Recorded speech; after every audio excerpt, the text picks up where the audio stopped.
Hello everyone. मेरा नाम है आलोक और मैं आप सबका अपने यूट्यूब चैनल कॉमर्स वाला पे स्वागत करता हूं। जैसा आप पहले से ही थंबनेल देखकर जान चुके होंगे कि अकाउंटिंग सीरीज की पहली वीडियो हम आपके साथ लेके आए हैं। इस पूरे सीरीज में हम आपको ये मान के अकाउंटिंग के कॉन्सेप्ट क्लियर करेंगे कि आपको अकाउंट के बारे में कुछ भी नहीं पता, तो बिल्कुल घबराएं नहीं, हमारे साथ जुड़ जाएं और एक एक वीडियो, ज़्यादा से ज़्यादा 5 से 6 वीडियोस में हम आपको बेसिक अकाउंटिंग क्लियर करेंगे। तो पहला वीडियो टाइम बिना वेस्ट किए हम आपके साथ जुड़ते हैं। ये वीडियो 11th 12th के स्टूडेंट के लिए भी बहुत इम्पोर्टेंट है, साथ ही साथ उनके लिए भी इम्पोर्टेंट है जो नॉन कॉमर्स बैकग्राउंड के हैं, साइंस साइड पीसीएम और पीसीबी पढ़ के बीकॉम में एडमिशन ले रहे हैं। ये उनके लिए भी इम्पोर्टेंट है जो सीए फाउंडेशन कोर्स में एंट्री ले रहे हैं, और साथ ही साथ ये उनके लिए भी इम्पोर्टेंट है जो टैली टैली सीखने जा रहे हों और उन्हें बेसिक अकाउंटिंग पता करनी हो। तो पहले वीडियो में शुरुआत करता हूँ अकाउंट की ज़रूरत कैसे महसूस हुई। तो आपको एक बात जान करके बड़ी हैरानी होगी कि आज आप जिस बिजनेस के कॉन्सेप्ट को देख रहे हैं, एक जमाना था तब बिजनेस नाम की कोई चीज ही नहीं थी। लोग खाते थे पीते थे, ऐसे ही जिंदगी गुजार देते थे। वो स्टोन एरा और पता नहीं कौन कौन से एरा का, वहां पे बार्टर सिस्टम सबसे पहले आया, जिसे कहते हैं आदान प्रदान प्रणाली। पर एक टाइम धीरे धीरे डेवलपमेंट के बाद, मानव विकास के बाद एक बिजनेस लोगों के दिमाग में आया। फायदे नुकसान की बातें लोगों ने सोचना शुरू किया, और जब भी बात किसी व्यवसाय की होगी, बिजनेस की होगी, धंधे की होगी, तब तब आपने एक बात तो समझा होगा कि भाई लेखा जोखा तो रखना पड़ेगा, हिसाब किताब तो रखना पड़ेगा। जैसे जैसे बिजनेस बढ़ा, बहुत बड़े लेवल पर बिजनेस होने लगे, नंबर ऑफ कस्टमर ज़्यादा हो गए, डेटर क्रेडिटर ज़्यादा हो गए, वैसे वैसे हमें उस लेखा जोखा, उस हिसाब किताब को बड़ा सिस्टमेटिक रखने की ज़रूरत महसूस हुई। तभी धीरे धीरे विकास हुआ अकाउंटिंग का। अकाउंटिंग एक टूल है, अकाउंटिंग एक टेक्निक है जिससे हम आप अपने बहुत सारे कॉम्प्लेक्स ट्रांजैक्शंस को इजी वे में रिकॉर्ड करते हैं, एक्सेस करते हैं, उनसे इंफॉर्मेशन गेन करते हैं। तो दोस्तों, शुरू करते हैं हम अकाउंटिंग के प्रोसेस को। तो इससे पहले कि हम आपको कॉन्सेप्ट समझाएं, एक ओवरव्यू आपको देना चाहते हैं कि जब भी आप स्टार्टिंग में लेखा जोखा रखते हैं, अकाउंटिंग करते हैं, तो पहला काम, जैसे जैसे ट्रांजैक्शंस होते हैं वैसे वैसे at the same time, same sequence में आप रिकॉर्ड करते जाते हैं, लिखते जाते हैं। इसे कहते हैं क्रोनोलॉजिकल ऑर्डर में रिकॉर्ड करना।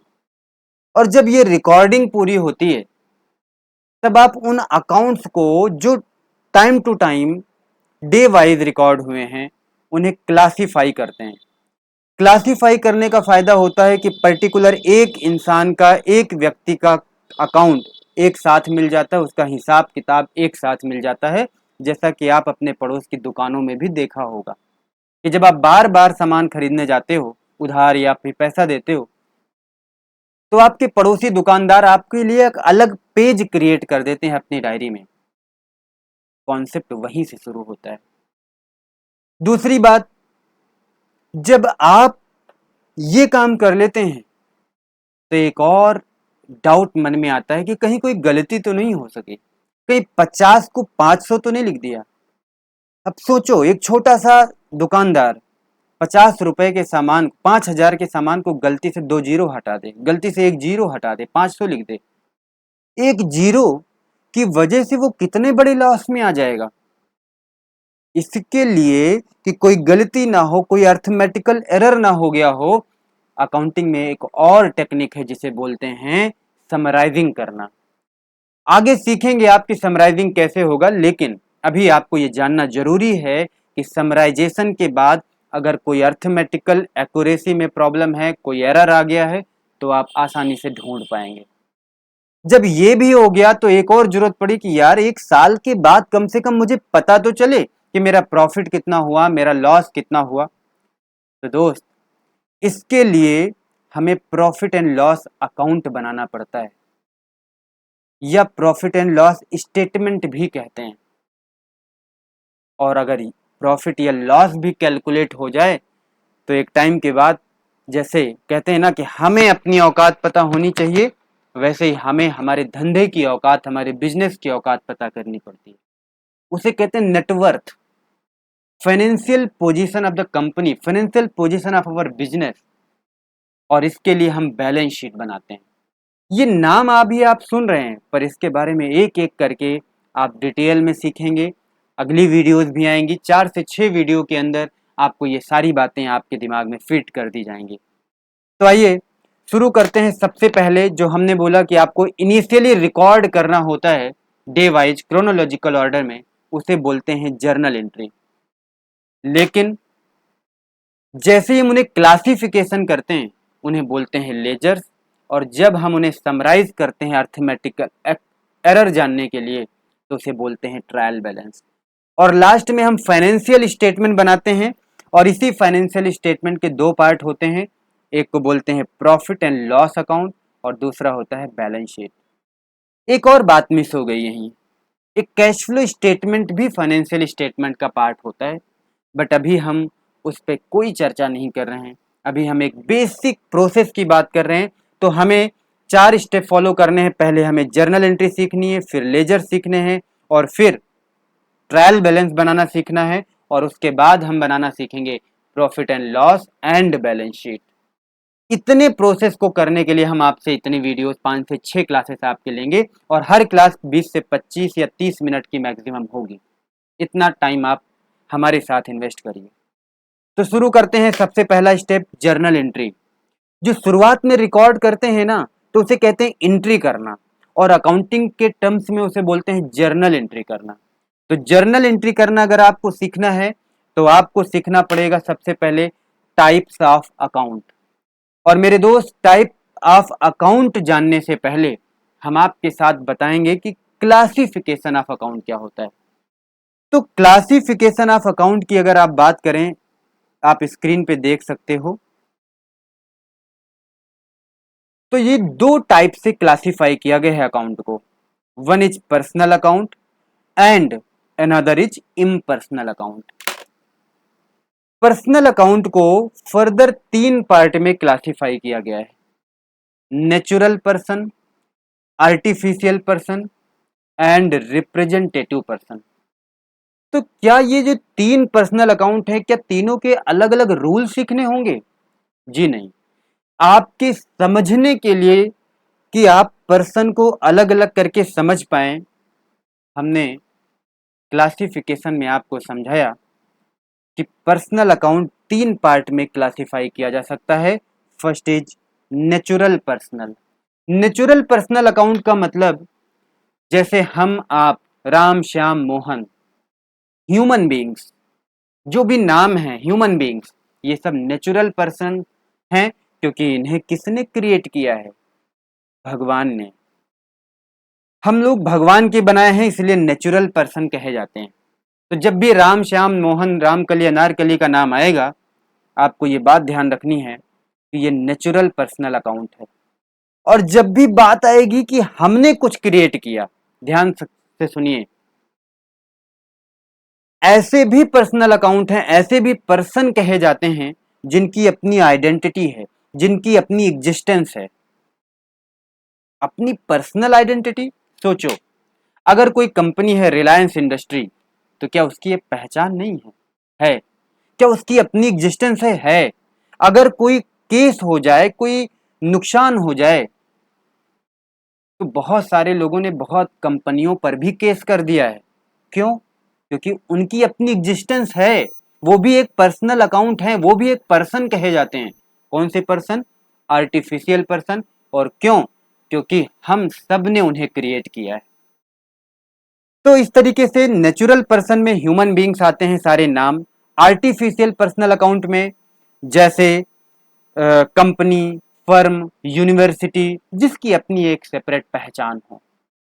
ठीक इसी तरह रिप्रेजेंटेटिव पर्सनल अकाउंट कौन होते हैं? जो रिप्रेजेंट करते हैं पर्सन को, जो रिप्रेजेंट करते हैं पर्सन को। और इसके एग्जाम्पल्स हम जब आपके साथ एग्जाम्पल जर्नल एंट्री के डिस्कस करेंगे वहां पे आपको बताएंगे कि natural person representative personal account कौन होते हैं। तो एक बात तो कंफर्म हो गई कि पर्सनल अकाउंट के क्लासिफिकेशन। अब दूसरा था हमारा इम्पर्सनल अकाउंट। इम्पर्सनल अकाउंट को फर्दर क्लासिफाई किया गया है दो पार्ट में। First is real account and another is nominal account. ये इसे बोलते हैं क्लासिफिकेशन ऑफ अकाउंट। लेकिन इसके बाद दोस्त पूछा जाता है टाइप्स ऑफ अकाउंट। तो जो अभी हमने डिस्कस किया ये टाइप्स ऑफ अकाउंट नहीं है, ये क्लासिफिकेशन ऑफ अकाउंट है। मेजरली तीन पार्ट हैं, तीन अकाउंट आपने सीखे, personal account, real account and nominal account. क्योंकि इम्पर्सनल कोई अलग अकाउंट नहीं है, वो तो एक क्लासिफिकेशन है। तो अगर आपसे पूछा जाए क्लासिफिकेशन ऑफ अकाउंट तो आपको समझा दिया। अगर आपसे पूछा जाए टाइप्स ऑफ अकाउंट बताइए तो आप बताइएगा there are three types of account, personal account, real account and nominal account. Good. तो अब हम बात करें कि इन तीनों अकाउंट्स के लिए ये जो रियल अकाउंट कौन कौन होते हैं सर? तो रियल अकाउंट का मतलब ये एप्लीकेबल होते हैं ऑल टाइप ऑफ असेट के लिए। असेट्स क्या होती हैं तो आप चिंता न करें, एक सेपरेट वीडियो में हम आपके साथ अकाउंटिंग के बहुत सारे टर्म्स डिटेल में डिस्कस करेंगे, इसकी एक एक मीनिंग आपके साथ क्लियर करेंगे। लेकिन यहाँ आपको मोटा मोटा बताएं कि रियल अकाउंट असेट्स के लिए एप्लीकेबल होता है और असेट्स वो होती हैं जो बिजनेस में हमारी हेल्प करती हैं, जैसे लैंड, बिल्डिंग, फर्नीचर, मशीनरी, ये सब असेट हैं और ये हमारी बिजनेस में हमारी हेल्प करती हैं। और असेट्स के बारे में डिटेल में हम अगली वीडियो में आपसे बात करेंगे। अभी हम अगला बात करें नॉमिनल अकाउंट की। Nominal account expense, loss, income और गेन इनके लिए एप्लीकेबल होता है। एक्सपेंस और लॉस में क्या डिफरेंस होता है सर? एक्सपेंस ना किया जाता है अपनी मर्जी से, अपनी चॉइस से। क्यों? क्योंकि हमें कमाना है, हम प्रॉफिट कमाने के लिए हमें खर्चे करने पड़ते हैं। अगर आप बिजनेस करेंगे और आप सैलरी नहीं देंगे, वेजेस नहीं देंगे, इन सारी चीजों पे आप खर्चा नहीं करेंगे तो आपको प्रॉफिट कहां से होगा? तो इसीलिए एक्सपेंस करना पड़ता है, लेकिन लॉस अपने आप हो जाता है। आप गोडाउन से सामान भेज रहे थे कहीं, रास्ते में ट्रक पलट गई, क्या हो गया? Loss by accident. Short circuit की वजह से आग लग गई, स्टॉक जल गया, क्या हो गया? Loss by fire. तो लॉसेस हो जाते हैं हमारी मर्जी से नहीं, लेकिन एक्सपेंसेस हम जानबूझकर करते हैं क्योंकि हमें ढेर सारा प्रॉफिट कमाना होता है। तो अब इनकम और गेन या इनकम और प्रॉफिट में क्या डिफरेंस है? तो यहां पर हम सबको एक जैसा महसूस करेंगे, लेकिन इनकम जनरली, जैसे आप जॉब कर रहे हैं तो आपको सैलरी मिलती, तो आपकी इनकम क्या है? सैलरी। पर क्या वो आपका प्रॉफिट है? नहीं। प्रॉफिट जनरली सेल परचेज में होता है। आपने 100 का सामान खरीदा, 110 का बेचा, क्या हो गया? प्रॉफिट। आपने सामान बनाया, 200 रुपए लागत आई, आपकी 250 रुपए बिक गई, 50 रुपए का क्या हुआ? प्रॉफिट। लेकिन इनकम क्या है? आपके बिजनेस में ढेर सारा पैसा हो गया, आपने उस पैसे को बैंक में डिपॉजिट किया, आपने उस पैसे को किसी अदर कंपनी में इन्वेस्ट किया, गवर्नमेंट के बॉन्ड खरीद लिए, तो जो इनकम आपकी होगी वही इनकम है, वही गेन है। प्रॉफिट अलग है, इनकम अलग है। एक्सपेंस हम करते हैं प्रॉफिट कमाने के लिए, लेकिन लॉसेस अपने आप हो जाता है ना चाहते हुए भी। तो ठीक है, 1 मिनट के अंदर में हम एक बार फिर से आपको समराइज कर दें। Classification of account, there are two type of account, personal and impersonal. Personal account can be classified into three parts: natural personal, artificial personal, and representative personal. Impersonal account can further classified into two parts: real account and nominal account. Personal account is applicable for all type of persons, that is natural, artificial and representative, whereas real account is applicable for all type of asset like land, building, furniture, machinery, laptop, etc. But nominal account is applicable for expenses, losses, income and gains. expenses करना पड़ता है, losses हो जाते हैं, income invest करके कमाते हैं और प्रॉफिट धंधा करके। तो एक बात यहां तक आपको क्लियर हो जाना चाहिए। अब एक सवाल कभी कभी इंटरव्यू में भी पूछ लेते हैं कि गोल्डन रूल्स ऑफ अकाउंट बताइए क्या होता है। तो आपको बताएं, there are 3 types of account, personal account, real account and nominal account. और इन तीनों अकाउंट के 3 रूल हैं जिन्हें बोलते हैं golden rules of account. Rule number 1, personal account applicable for persons. Rule क्या होगा? Debit the receiver and credit the giver. यहां आप देखिए, debit the receiver and credit the giver. Receiver मतलब पाने वाला, पाने वाले को डेबिट करना है और देने वाले को क्रेडिट करना है। अब बहुत ध्यान से यहां एक छोटी छोटी बात को आप ध्यान रखना। पाने वाले को डेबिट करना है, जैसे ध्यान रखिए, अकाउंटिंग हमेशा बिजनेस में होता है। आप कोई बिजनेस कर रहे हैं, अकाउंटिंग वहां करेंगे। आप घर में नमक दाल मिर्च मसाला खरीदने के लिए अकाउंटिंग नहीं करते। वो मम्मी की अलग बात है कि एक डायरी में लिख लेती हैं, चुन्नू के पापा को बताने के लिए लास्ट में कि अब इस महीने इतना खर्चा आया और आपने इतना कम दिया, 200 मेरे एक्स्ट्रा जेब से लग गए, आप दे दीजिए। वो अलग बात है। लेकिन बिजनेस में ही अकाउंटिंग होती है, जिसके लिए हम आज पढ़ाई कर रहे हैं। तो हमेशा अकाउंटिंग करने से पहले, एंट्री करने से पहले, आप थोड़ी देर के लिए मान लीजिए आप खुद एक बिजनेस हैं। आप बिजनेसमैन नहीं हैं, आप बिजनेस हैं। अपने आप को बिजनेस मानिए। क्यों? क्योंकि आपको पहले से मैंने बताया, बिजनेस भी एक पर्सनल अकाउंट है, बिजनेस भी एक पर्सन है। कैसा पर्सन? Artificial person. उसकी सेपरेट एंटिटी है, इस सेपरेट एग्जिस्टेंस है, उसकी अपनी पहचान है। तो आप मान के चलिए आपका बिजनेस आप हो, आप खुद अपने आप को बिजनेस मानिए और एंट्री करिए, आसानी से होगी। चलिए देखते हैं। तो एक बात बताइए, अगर आपको कोई सामान मिलेगा, आपके बिजनेस को कोई सामान मिलेगा, तो रिसीवर कौन है? आप खुद। तो क्या अपने बिजनेस में आप अपना नाम लिखेंगे क्या? मान लीजिए दुकान, रमेश एक दुकान खोल के बैठता है और दुकान में राहुल कुछ पैसे देता है, तो रमेश लिखेगा कि रमेश ने राहुल से 500 रुपए प्राप्त किए? नहीं लिखेगा ना। रमेश अपना नाम क्यों लिखेगा? वो तो उसका धंधा है सर। हाँ, दुकान में 500 रुपए आए, नहीं, दुकान का नाम, धंधे का नाम, बिजनेस का नाम कहीं नहीं आएगा। तो इसका मतलब debit the receiver, credit the giver. पाने वाले को डेबिट, देने वाले को क्रेडिट करेंगे। अभी इतनी बात आप अपने दिमाग में रखिए, एग्जाम्पल्स आपके साथ डिस्कस करेंगे, आपको बहुत आसानी से मक्खन जैसा आपके माइंड में फीड हो जाएगा। तो डेबिट में आप अगर ध्यान से देखो, यहां लिखा हुआ है DR। तो आप कंफ्यूज होगे कि सर ये DR क्यों लिखा है आपने? DR डॉक्टर नहीं। एक बात समझिए, अगर आप किसी को सामान उधार बेचते हैं तो वो आपका देनदार होता है, और इंग्लिश में बोलते हैं डेटर।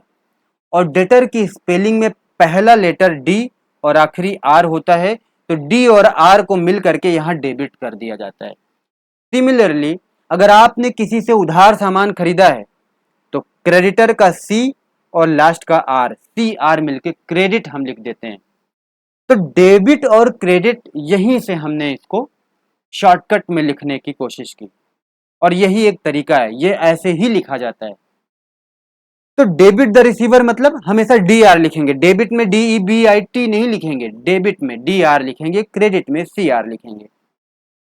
तो दूसरा, अब ये रूल आपको याद रखने, एग्जाम्पल्स में आपको एक एक बात समझ में आएगी। दूसरा, real account.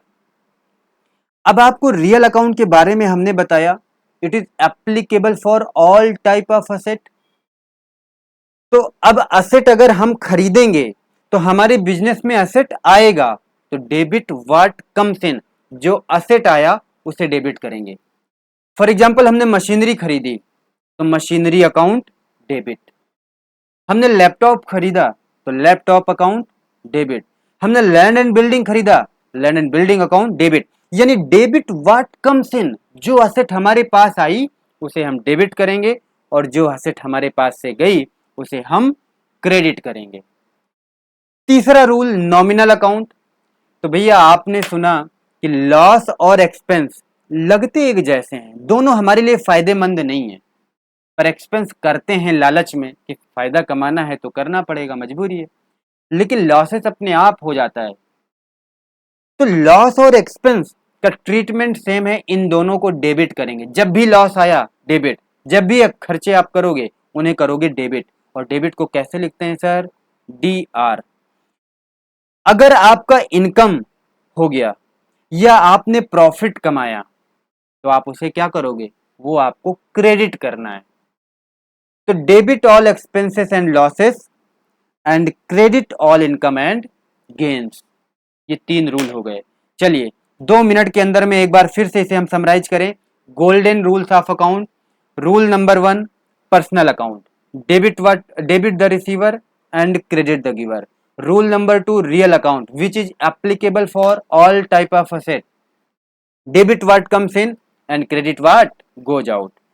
Last is nominal account, debit all expenses and losses and credit all income and gain. कैसे ये डेबिट क्रेडिट लिखेंगे, कैसे वो एग्जाम्पल्स में एक एक करके समझाते हैं। ये रूल आपको इतना दिमाग में फीड कर लेना है, याद कर लेना है। ओके सर, तो चलिए एक एग्जाम्पल से आपके साथ हम आगे डिस्कस करते हैं। एग्जाम्पल में क्या लिखा हुआ है? पहला एग्जाम्पल यहां पर ध्यान से देखिए। एक कंपनी है ABC और इस कंपनी ने पे किया है 1,000 रुपए सप्लायर रमेश को। यानी बिजनेस में क्या हुआ होगा, कुछ सामान खरीदा होगा अपने सप्लायर से, उस सप्लायर को उन्होंने 1,000 रुपए दिया, सप्लायर का नाम था रमेश। तो याद रखना, जब भी आप कोई भी एंट्री करेंगे आप अपने आप को क्या मानेंगे? बिजनेस। तो आप सोचना आप यहां कहां हो? कंपनी ABC, ये आप हो, ये आप हो। और अगर हम आपको याद दिलाएं तो कंपनी कौन सा अकाउंट है, सबसे पहले अकाउंट को पहचानिए। कंपनी कौन सा अकाउंट है? Personal account. ये है पर्सनल अकाउंट, हमने इसे लिख दिया P से। और पर्सनल अकाउंट में कौन सा पर्सन, ये कॉन्सेप्ट के लिए आपको बता रहा हूं, ऐसा जरूरी नहीं कि आप ये बात बताओ, पर पर्सनल अकाउंट में ये कौन सा पर्सन है? Artificial person.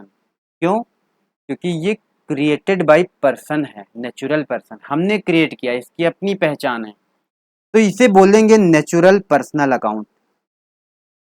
आगे अकाउंट पहचानिए।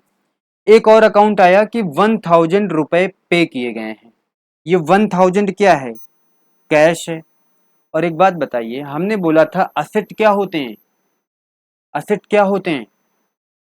असेट जो रियल अकाउंट में, रियल अकाउंट असेट्स के लिए एप्लीकेबल होता है, ये बात हमने बताई। और असेट्स क्या होते हैं? जो बिजनेस में हेल्प करते हैं। आपके पास कैश नहीं है, आपके पास कैश नहीं है, आप कर पाओगे बिजनेस? बिल्कुल नहीं। आपको कोल्ड ड्रिंक भी मंगानी है ना, चाय भी मंगाना है ना कस्टमर के लिए, तो पैसे तो चाहिए ना सर। तो कैश भी एक असेट है। तो असेट क्या होते हैं? रियल अकाउंट, हमने लिख दिया R।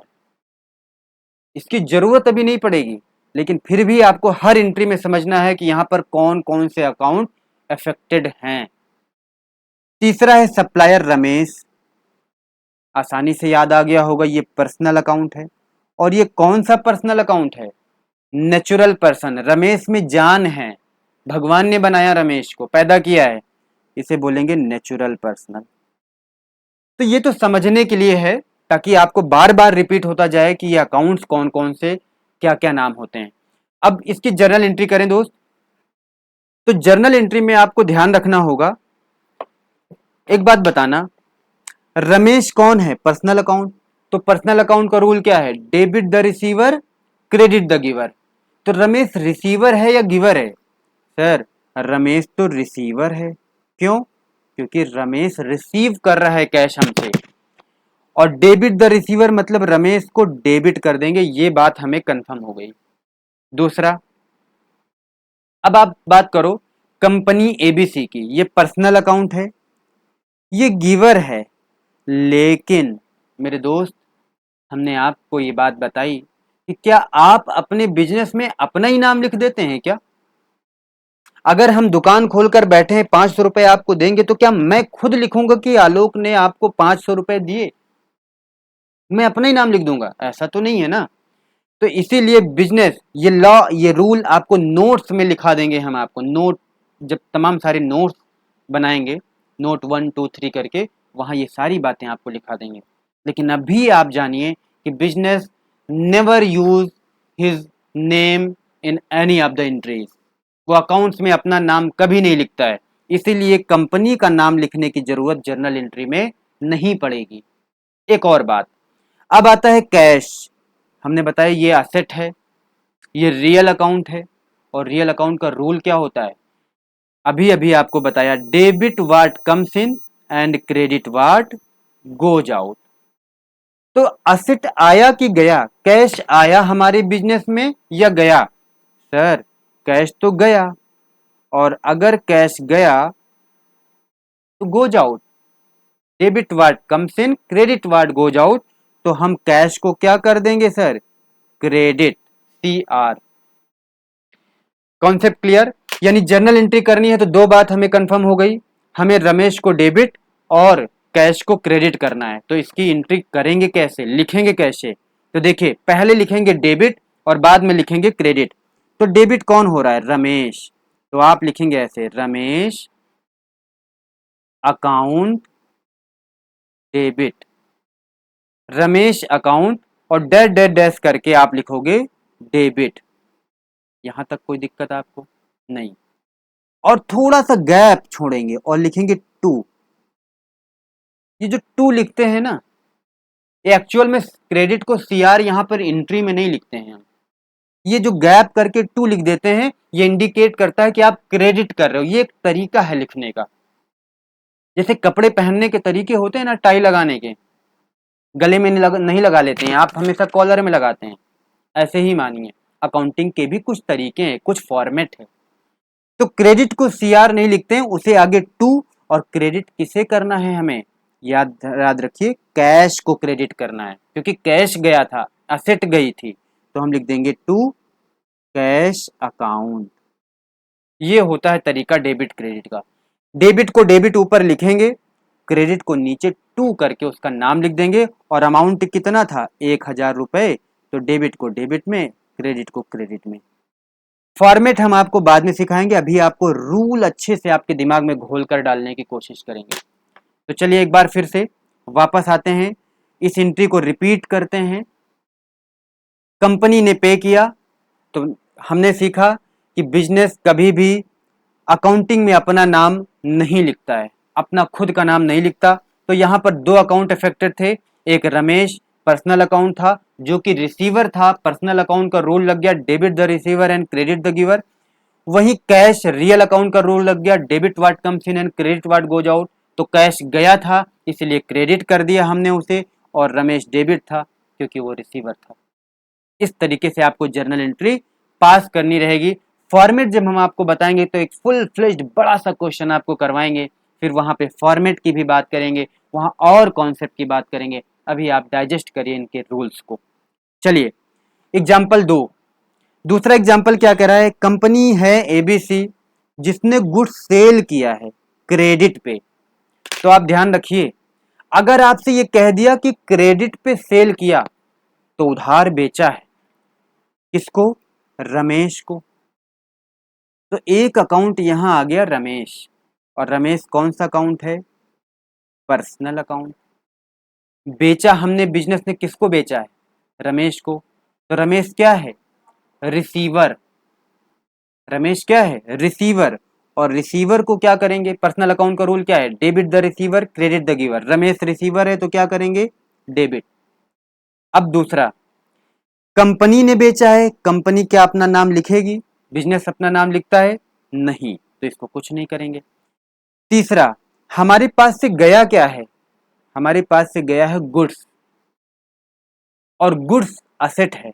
क्यों भैया? आपको बिजनेस करना है तो गुड्स के बिना बिजनेस नहीं कर पाएंगे। और हमने कहा असेट क्या होते हैं? जो हमारे बिजनेस में, जिसके बिना तो हम बिजनेस कर ही नहीं सकते, जो हमारे बिजनेस में हमारी हेल्प करता है, वो हमारे लिए असेट है।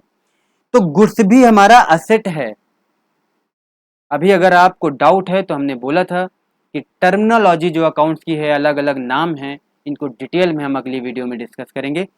अभी इतना आपको याद रखना है, गुड्स क्या है? असेट। क्यों? क्योंकि गुड्स के बिना बिजनेस नहीं कर सकते, और जिसके बिना बिजनेस नहीं हो पाता जनरली वो सारे के सारे एसेट ही की कैटेगरी में होते हैं। तो ये एसेट है तो कौन सा अकाउंट?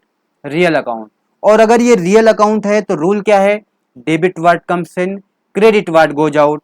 तो गुड्स हमारे बिजनेस से गया किसके पास? सुरेश के पास। तो जो गया तो क्रेडिट व्हाट गोज आउट, इसे कर देंगे क्रेडिट। एक ही बात को बार बार रिपीट करने की एक ही वजह है कि आपके दिमाग में ये फीड हो जाए। तो चलिए, एक बात समझ में आ गया कि हमें दो नाम आए, एक सुरेश और एक गुड्स। सुरेश को डेबिट करना है तो हम लिखेंगे सुरेश अकाउंट डेबिट, यही तरीका था लिखने का। और क्रेडिट में हमें थोड़ा गैप करके लिख देते हैं टू, और क्रेडिट में थोड़ा सा गैप करके लिखेंगे टू, और नाम लिखेंगे क्या? गुड्स। लेकिन दोस्त एक बात ध्यान रखना, हम समझ गए गुड्स लिखना है, पर आपको इसके बाद एक बात समझनी होगी कि अगर हमने यही जगह पर बेचा ना होता, खरीदा होता, मान लेते हैं हमने सुरेश से खरीदा होता, तो रिसीवर कौन हुआ? हम। लेकिन हम अपना नाम नहीं लिखेंगे। सुरेश कौन हो जाता? गिवर। और गिवर क्या होता है? क्रेडिट। तो वहां पर हम टू सुरेश कर देते और हमें क्या मिला? गुड्स। कौन सा अकाउंट है? असेट है, रियल अकाउंट। तो debit what comes in, credit what goes out. तो हम गुड्स अकाउंट डेबिट कर देते। मतलब अगर हम खरीदे खरीदे होते, मतलब यहां भी गुड्स आ गया और यहां भी गुड्स आ गया। अब आप एक बात बताइए, अकाउंटिंग हम क्यों कर रहे हैं? ताकि सारी इंफॉर्मेशन हमें अच्छे से समझ में आए, हमें जरूरत पड़ने पर हिसाब किताब अच्छे कर पाए। तो जब यहां भी गुड्स रहेगा, यहां भी खरीदने में भी गुड्स लिखेंगे, बेचने में भी गुड्स लिखेंगे, तो कंफ्यूजन नहीं होगी कि कौन वाला गुड्स खरीदा हुआ है, कौन वाला बेचा हुआ है। खरीदने वाले गुड्स अलग होते हैं। गुड्स का मतलब क्या है हम आगे डिस्कस करेंगे। जिस चीज का बिजनेस करते हैं उसे गुड्स कहते हैं। पेन कॉपी का बिजनेस कर रहे हैं, पेन कॉपी आपके लिए गुड्स है। आपके साइकिल का धंधा है, साइकिल आपके यहाँ बनती है या आप साइकिल का ट्रेड करते हो, साइकिल आपके लिए गुड्स है। जिसका बिजनेस करते हैं, जिस सामान का, उसको हम गुड्स कहते हैं। तो अगर हम कुछ खरीद के लाएंगे, कुछ और बना के बेचेंगे और दोनों का नाम गुड्स रख देंगे, तो क्या ये प्रॉब्लम नहीं क्रिएट करेगा? तो इसीलिए अगर आप खरीद के लाओगे कोई सामान, तो उस गुड्स का नाम परचेज, यानी आप ये कहो खरीदा हुआ गुड्स परचेज, बेचा हुआ गुड्स सेल। तो इस वाले में हमने सुरेश को बेचा था, तो यहां पर गुड्स ना लिख करके सेल लिखेंगे। Suresh account debit to sale. Concept logic clear है? क्योंकि गुड्स रियल अकाउंट है, पर हमने रियल अकाउंट नहीं लिखा, हमने उसकी जगह सेल लिख दिया। क्यों? क्योंकि भैया जब खरीदेंगे तो कंफ्यूजन हो जाएगी, और उस कंफ्यूजन से बचने के लिए खरीदे हुए सामान को परचेज लिखेंगे गुड्स को, और बेचे हुए गुड्स में सेल लिख देंगे। बाकी एज इट इज वही रूल को फॉलो करेंगे। चलिए, मुझे लगता है यहां तक आपको बात समझ में आ गई। रिपीट करते हैं। कंपनी ने मिस्टर सुरेश को 1,000 रुपए का सामान बेचा है, तो एंट्री करेंगे, क्योंकि सुरेश पर्सनल अकाउंट है। रिसीवर है तो डेबिट द रिसीवर, इसलिए Suresh account debit to goods गया, real account credit what goes out, इसलिए उसे हमने क्रेडिट किया। पर गुड्स का नाम नहीं लिख सकते, इसीलिए हमने उसकी जगह लिख दिया सेल, ताकि सेल और परचेज में हमें बाद में कंफ्यूजन ना हो। चलिए सर, इतनी बात शायद समझ में आई। अब तीसरी एग्जांपल की बात करते हैं। कंपनी ने बेचा है गुड्स मिस्टर सुरेश को 1,000 रुपए का। अब यहां थोड़ा थोड़ा अंतर है सब में, यहां भी देखिएगा। कंपनी एबीसी, क्या ये अपना नाम लिखेगी? बिल्कुल नहीं लिखेगा। बिजनेस अपना नाम कभी भी अकाउंट्स में यूज नहीं करता। दूसरा, सुरेश को बेचा है, तो यहां पर ध्यान रखिए, ये नहीं लिखा कि उधार बेचा है, इन्होंने साफ साफ लिखा है sold goods to mister Suresh for ₹1000। तो एक बात बताइए, कैसे जानोगे कि उधार बेचा है कि नगद बेचा है? तो याद रखना, अगर क्वेश्चन में जैसे ऊपर वाले क्वेश्चन में कहा कि उसने क्रेडिट पे बेचा, मतलब उधार बेचा, तब आप समझ गए। नीचे वाले में आपको बता दिया कि सुरेश को बेचा है, ये नहीं बताया कि उधार है कि नगद। पर देखकर आपको क्या लग रहा है कि ये उधार है या नगद? देखिए, अगर उसने कुछ नहीं कहा और फॉर कैश भी नहीं लिखा, तो आप मान लीजिए कि उसने उधार बेचा है। नाम लिख दिया कि सुरेश को बेचा, उधार पे बेचा, क्रेडिट पे बेचा, तो भैया वो तो है क्रेडिट सेल। और अगर नाम नहीं, क्रेडिट सेल नहीं लिखा, पर ये भी स्पेसिफाई नहीं किया कि फॉर कैश सेल किया है, नगद पैसा लिया है, क्लियरली नहीं कहा, तब भी आप मान लो कि क्रेडिट पे ही बेचा है, उधार पे ही सामान को बेचा है। ये बात आपको मान लेनी पड़ेगी। तो यहाँ पर हम लोग क्या देखेंगे, हम मानेंगे कि सुरेश को उधार बेचा है। तो सुरेश कौन सा अकाउंट है? Personal account. पर्सनल अकाउंट का rule, debit the receiver, credit the giver. Suresh receiver है, तो सुरेश के कर देंगे हम डेबिट। दूसरा, हमारे पास से क्या गया? गुड्स। तो गुड्स क्या है? Real account. Debit watt comes in, credit what goes out, हम इसे कर देंगे क्रेडिट। पर आपको याद होगा कि सेल और परचेज में डिफरेंस क्रिएट करने के लिए, कंफ्यूज ना हो इसीलिए खरीदे हुए सामान को परचेज, बेचे हुए सामान को सेल लिख देते हैं। तो यहाँ पर क्या एंट्री होगी? Suresh account debit to sale account. Clear हो गया? गुड। अब आते हैं फोर्थ एंट्री पे। फोर्थ एंट्री कहता है कंपनी एबीसी आ गया नाम, पर्सनल अकाउंट है, पर क्या ये अपना नाम लिखेगा? नहीं लिखेगा। ये रिसीव करता है कैश, और कैश कौन सा अकाउंट है sir?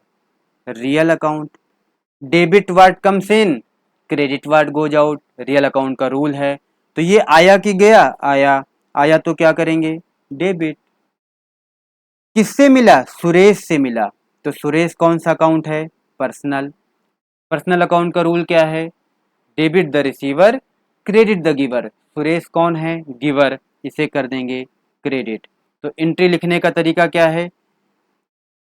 Cash account debit to Suresh, Suresh से कैश मिला ₹500। इस तरीके से हमारी एंट्री कंप्लीट हो जाएगी। फॉर्मेट में आप बिल्कुल ना घबराइए, फॉर्मेट बनाकर डिटेल में हम एक क्वेश्चन कराएंगे बाद में, लेकिन अभी आप केवल रूल को समझने के लिए फोकस करिए। चलिए, इसके बाद एग्जाम्पल फिफ्थ क्या कहता है? एबीसी ने मशीनरी खरीदी है, एबीसी कंपनी है, अपना नाम नहीं लिखेगा। मशीनरी एसेट है, खरीदा है, असेट आया कि गया? आया। रियल अकाउंट का रूल क्या है? डेबिट वाट कम्स इन, तो मशीनरी को डेबिट कर देंगे। हमारे पास से गया क्या? कैश। अपने आप समझ लीजिए कैश गया, क्योंकि पैसा तो दिया होगा। कैश भी क्या है? रियल अकाउंट है, ये क्या हो जाएगा? क्योंकि कैश गया, debit watt comes in, credit what goes out, तो इसे हम कर देंगे क्रेडिट। एंट्री हो जाएगी हमारी मशीनरी अकाउंट डेबिट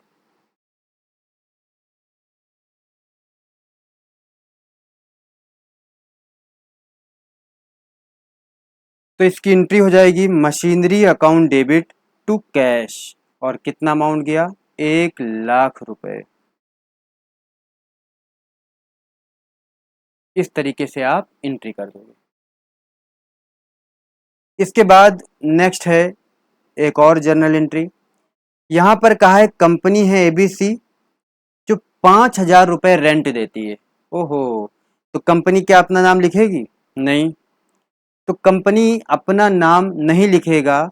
अब यहाँ पर दो नाम आया, एक तो ₹5,000, ये क्या है? कैश। और कैश कौन सा अकाउंट है? Real account. रियल अकाउंट का rule, debit what comes in, credit what goes out. तो कैश हमारे पास से जाएगा, जब हम रेंट देंगे तो कैश हमारे पास से जाएगा, तो इसे हम कर देंगे क्रेडिट। रेंट कौन सा अकाउंट है, चूंकि ये एक्सपेंस है सर, और हमने बताया नॉमिनल अकाउंट का rule, nominal account is applicable for all type of expense, loss, profit, gain. तो ये एक्सपेंस है और रूल है एक्सपेंस और loss, debit, credit all income and gain. तो इसे कर देंगे डेबिट। तो अब जर्नल एंट्री लिखने का तरीका क्या होगा, rent account debit to cash. कितना दिया है, 5,000 रुपए। इस तरीके से ये जर्नल एंट्री पूरी हो गई। नेक्स्ट, अब यहां पर लिखा है कि कंपनी ने पे किया है 3,000 रुपए सैलरी टू एम्प्लॉई। वहां रेंट दिया था, यहां सैलरी। तो भैया कैश दिया है, रियल अकाउंट है, दिया है, credit what goes out, credit कर देंगे। यहाँ सैलरी क्या है, एक्सपेंस है, डेबिट कर देंगे। तो एंट्री हो जाएगी salary account debit to cash account. कितना, 3,000 रुपए। तो इस तरीके से एंट्री आपकी कंप्लीट हो गई है। लेकिन अब आपको स्पेशल एंट्रीज कराई जाएंगी जिसमें आपको दिमाग लगाना होगा, और वो हम अगली वीडियो में बात करेंगे उसकी। अभी के लिए आपको इतना याद रखना है, ये सारी जर्नल एंट्री हमने आपके साथ डिस्कस की सिर्फ और सिर्फ आपके दिमाग में वो rule, golden rule of account को दिमाग में डालने के लिए। ये बहुत बेसिक सी एंट्रीज थी। अगर आप डिटेल में बात करें इसके बाद आपको बहुत सारी अच्छी अच्छी जर्नल एंट्रीज मिलेंगी जहां आपका दिमाग भी हिल सकता है। और इसके लिए आपको इतना नोट्स, ये जो है, ये आपको ध्यान रखना है। बाकी सारी चीजें एग्जाम्पल्स थे, जो भी बहुत सारे एग्जाम्पल होंगे। आपको 3 क्वेश्चन याद रखने हैं, classification of account, types of account और गोल्डन रूल्स ऑफ अकाउंट। और ये याद रखना है इन अकाउंट्स में कौन कौन से लोग आते हैं, किन किन के लिए ये एप्लीकेबल है। इतनी बात आपको दिमाग में सेव करके रखनी है। और ये जो जर्नल एंट्रीज हमने आपसे कराई, बेसिक सी जो तरीका हमने आपके सामने अपनाया कि भाई सबसे पहले अकाउंट को पहचानो, उनके रूल को डेबिट या क्रेडिट करो, फिर उसके हिसाब से आप एंट्री पास कर दो। फॉर्मेट पे अभी मत जाइए, फॉर्मेट हमारे ऊपर छोड़िए, हम आपके साथ हैं। आगे की वीडियो में बात करेंगे हम, नेक्स्ट वीडियो कल मिलते हैं आपके साथ। किसी भी तरह की अगर कोई सवाल है, कोई कंफ्यूजन है, तो आप हमसे हमारे मोबाइल नंबर 9628965793 पर एक व्हाट्सएप कर सकते हैं, आपकी प्रॉब्लम सॉल्व कर दी जाएगी। Thank you so much, bye bye, Tata.